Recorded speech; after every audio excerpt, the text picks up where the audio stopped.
I mean, incredible game. I think that the fact that our defense only gave up 3 points in the second half was critical. Reminded me of the Eagles game when same thing, we were down and they just didn't give up any points in the second half. And I had to remind myself of that as we were playing, knowing that if our defense can do that, they allow you to hang around and keep getting back in it. I think the fact the fans stayed to the end and provided so much energy is a big deal.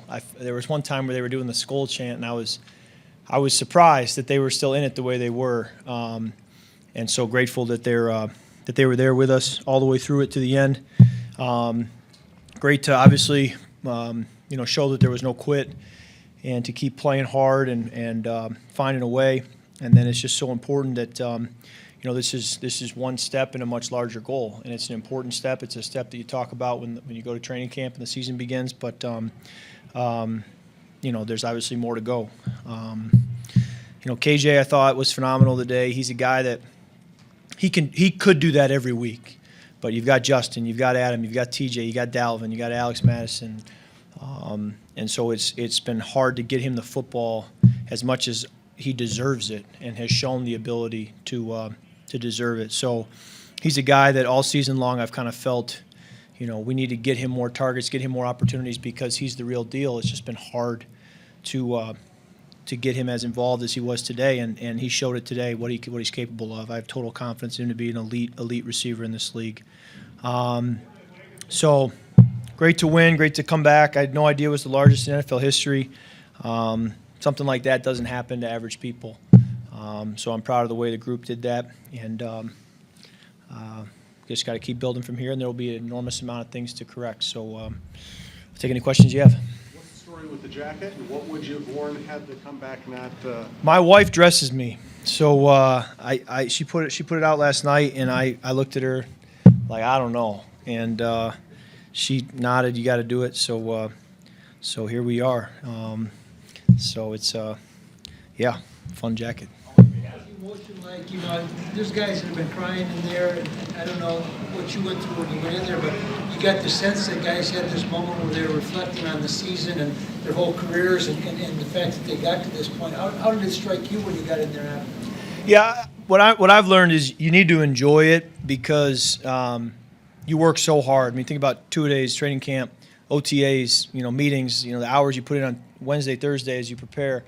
To have these moments that might come around, once a season, once a decade, with the comeback like that, you need to enjoy it. And so you just want to make sure that you're taking it in and thanking everybody who participated and soaking it in as opposed to just, quickly moving on. I just think it's healthy to pause for a moment and enjoy it.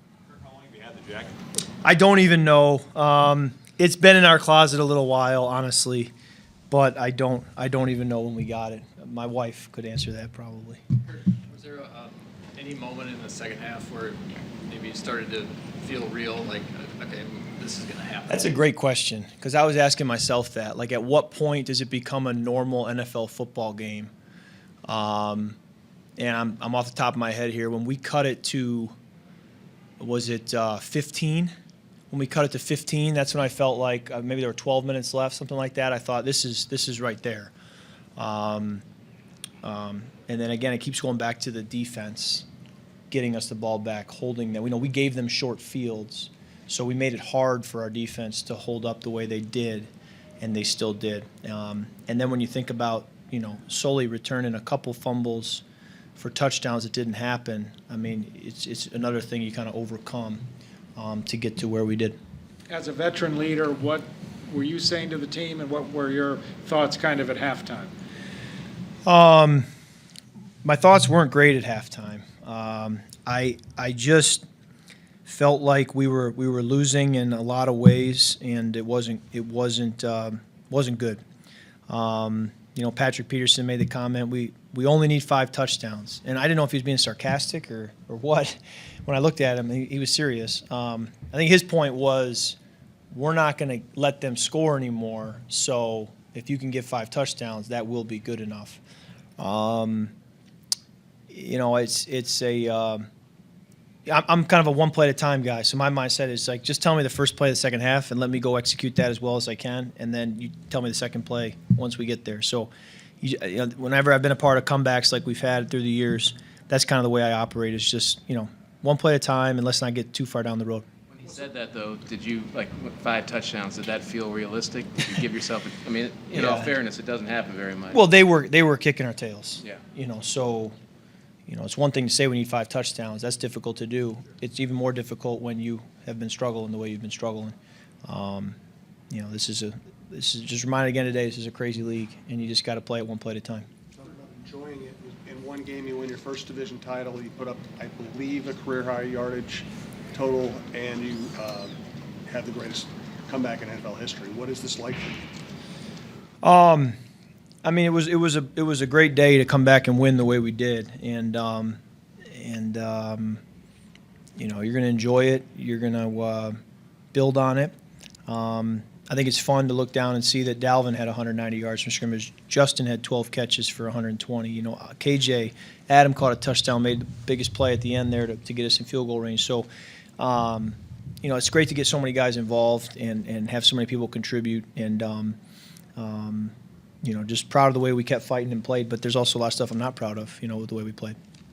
Noon game, there was no other game on. It's a national game. Yeah. The weather's lousy everywhere. I'm watching social media. People that don't care about the Colts or Vikings are jumping on and saying, are you watching this? Yeah. Is it too soon for you guys to realize you just played a game that people are going to literally talk about forever? Yeah, the Buffalo game, maybe as well. We may have topped the Buffalo game with this one. Who knows? So, I'm a fan of football. I'm walking off the field. When someone said it was the largest comeback, I thought of Frank Reich and Bills and the Titans and Warren Moon in that game in Buffalo, and I thought it couldn't have been bigger than that comeback. And somebody told me it was. I don't know the numbers, but I was like, really, it was bigger than that one? Because that one still to this day I always wonder how did that happen. But obviously it's a results-based business, so when the result goes the way you want, it's thrilling. When you get the ball back in overtime there, when you force the punt, what's your thought process in terms of how aggressive do I want to be, knowing that a tie clinches the division? Yeah, I didn't know all this. In 10 seconds before we get the ball back, Chris O'Hara, our QB coach, goes, we're going to run it to start. A tie wins the division. And I looked at him like, I would have been nice to know that at least 10 minutes ago, maybe 3 days ago, So I'm jogging on the field like a tie wins the division. Well, you got options here. He called the run, and then he the second call didn't come in very quick. So I'm kind of sitting there like, maybe he's going for the tie. And then he called the drop back, I think, and I thought, no, he's going to go for it, and then we went from there. So it was just crazy to have a chance for a tie to win the division. We still were able to get down there and win the game, which is what we wanted. You never answered what you would have worn if you guys hadn't completed the comeback.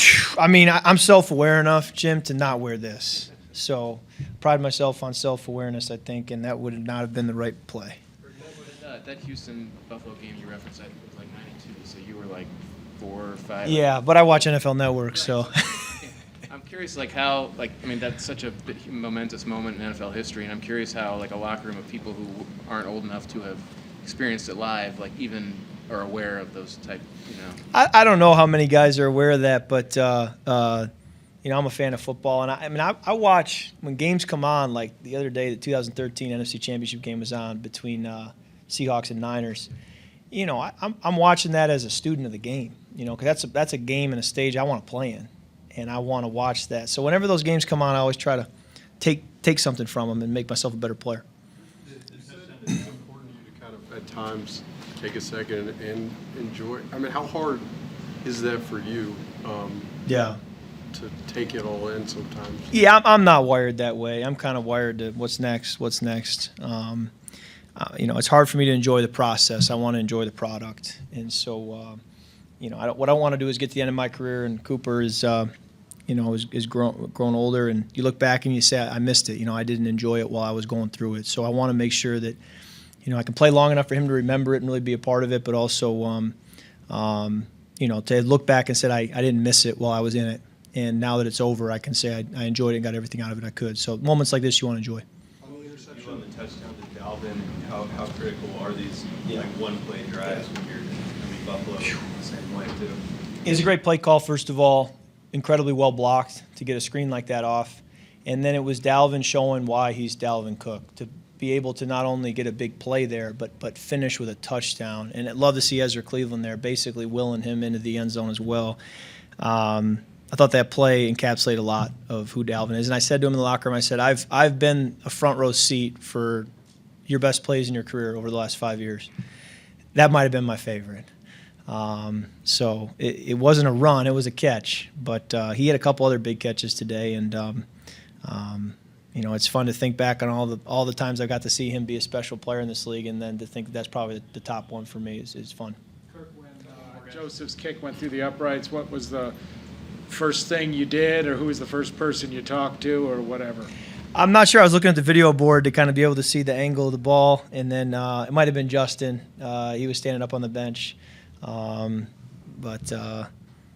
Yeah, it's just a memory I'll have for a long time. Any fun Christmas traditions you're looking forward to this week with your family? Well, playing on Christmas Eve will be interesting because then you get Christmas Day, to really enjoy Christmas. But, we got the tree up. We've had the lights up since November 1st. Got the decor around the house, and Cooper went over the tree the other day when my wife wrapped a few presents a little early, and he was going to open it that morning. And we said, well, you got to wait like 12 more days. And he kind of lost his mind. Like, what do you mean I got to wait 12 more days? So, probably not the best idea to wrap the presents early. Put them under the tree. All right. Thanks, guys.